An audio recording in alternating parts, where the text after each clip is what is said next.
Hello, everyone, and welcome to Student View Class 10th.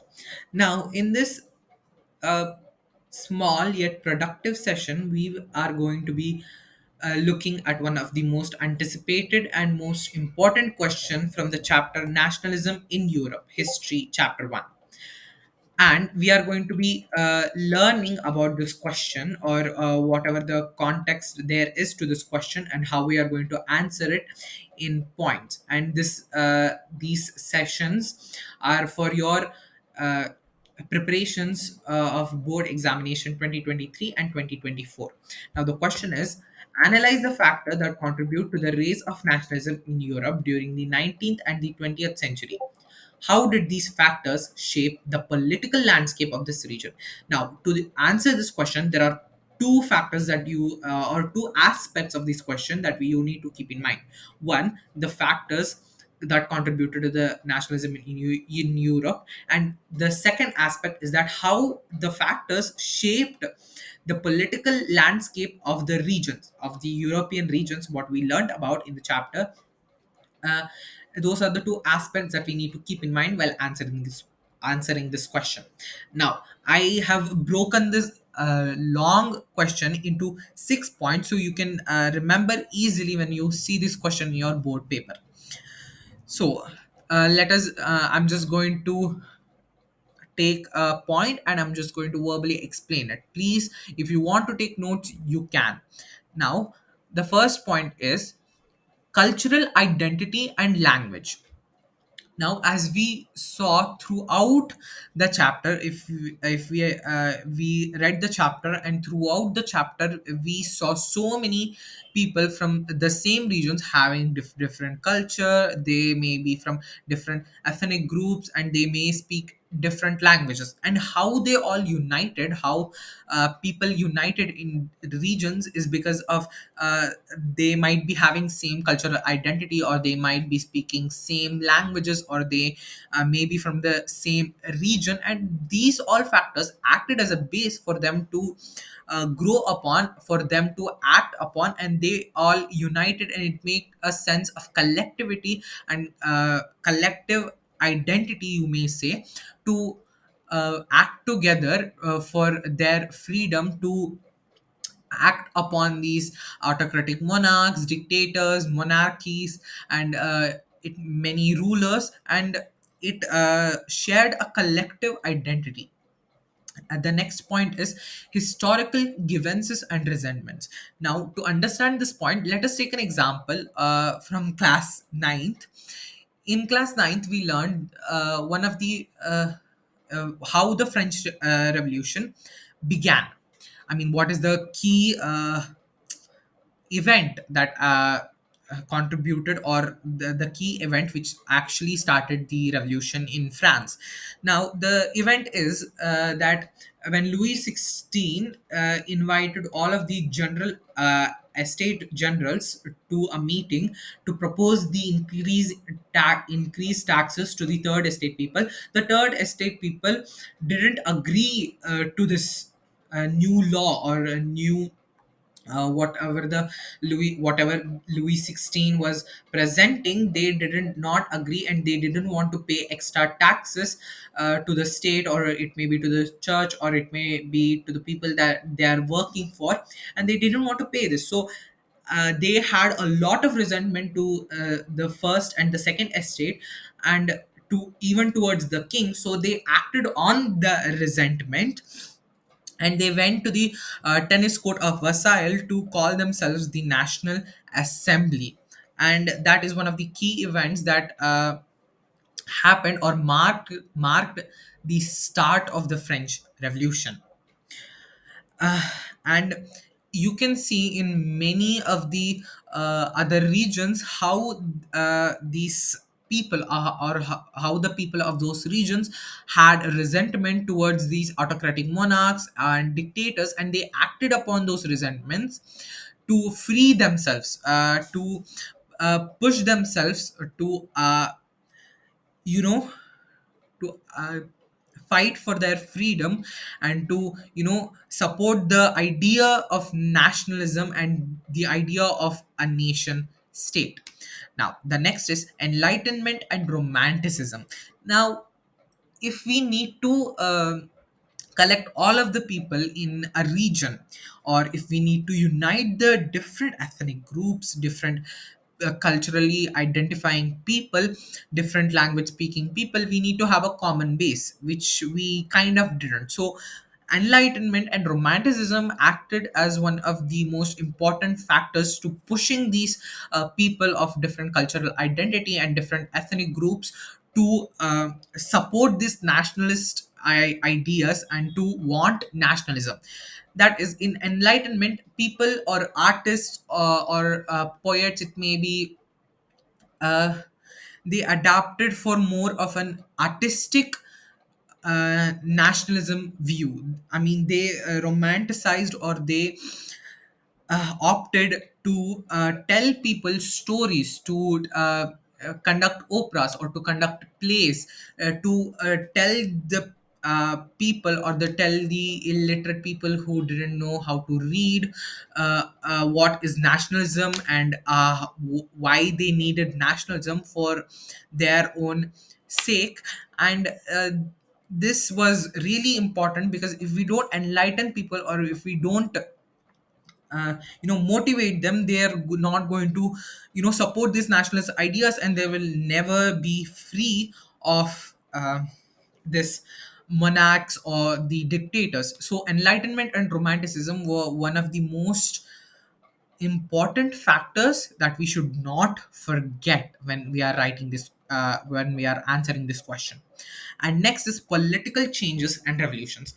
Now let us take an example of, only in this chapter we are not going to skip grades.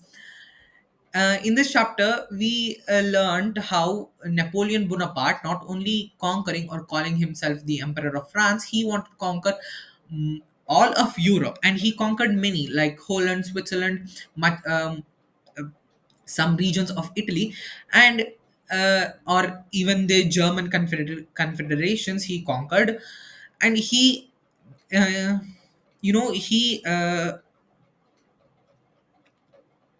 introduced his Napoleonic Code, or the Civil Code of 1804.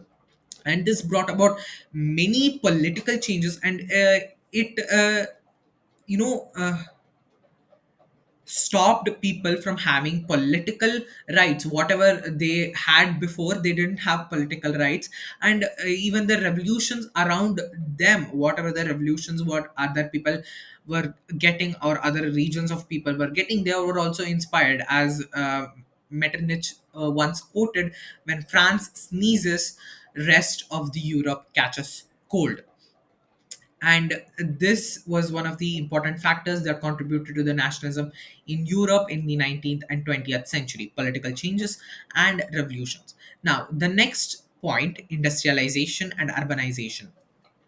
Now, not only in the 19th and the 20th century, there were many conflicts, and there were many wars, and many changes in Europe.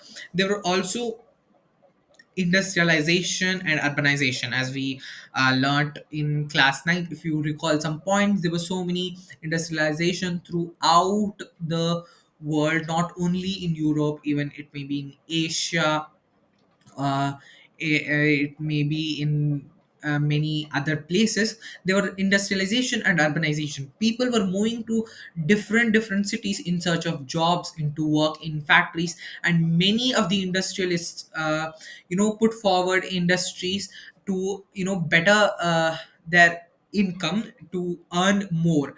And when they were doing this, when industrialization came on, there were many custom dues and duties that they have to pay. Means taxes they had to pay if they needed to sell their goods to another country, to another people in another state. As we saw an example, how a trader has to suffer if he has to sell a cloth named L in the 39 German state, because there were many other laws and weights and measures differing from one state to another state in a single country. I mean, there was no uniform laws, weights and measures, so it was very hard. So it made these industrialists to come forward to root for nationalism and to get rid of these dictators and autocratic monarchs.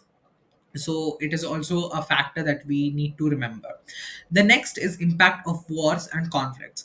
Now if we remember, one of the key important points why Napoleon Bonaparte, or how his fall happened, is that he wanted to conquer mm, all of Europe, and he wanted troops to fight for him. He wanted much of army, and he started to employ many of the people in his region that he already have conquered, and he employed them to fight for him in the wars that he wanted to conquer. And these people didn't want to be in this war, and they were really avoiding so many deaths happened. So these people revolted against Napoleon Bonaparte.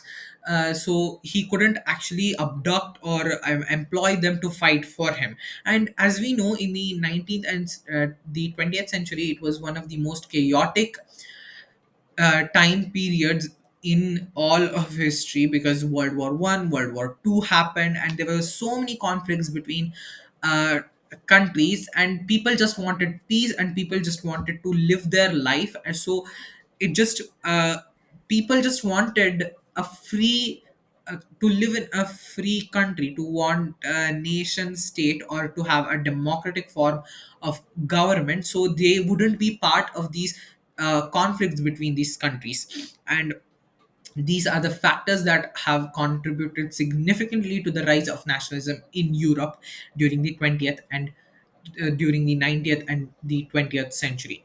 Now please do revise this, please do make notes of these chapters if you have not, because this is just the earlier stage of this year. And if you want to make points, if you want to make notes during the last 2 months of the board examination, it would be really hard on you, and it would be really hard to make those notes, because you also have to study many subjects, and you also have to read, and you have to do all of that. So it would be really hard for you. So just keep making notes, and keep a separate book if you can, or just write it in pages, these questions, and revise them weekly, just uh, uh, week weekly, so your brain doesn't forget these points.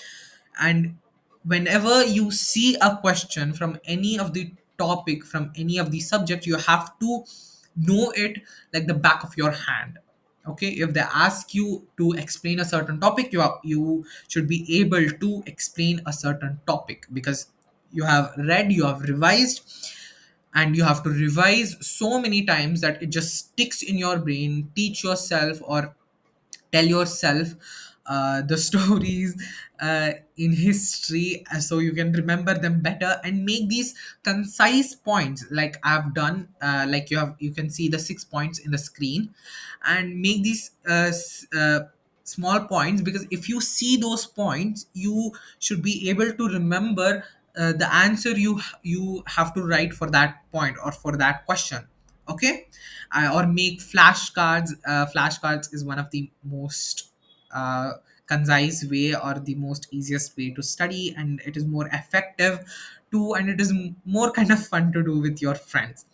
Thank you, and we will going to be coming up with so many like these important questions for your board preparations, because we know we all want to score good grades in class 10th. Class 10, so put it on yourself to score a good grade. And thank you for watching, and good luck for your examinations.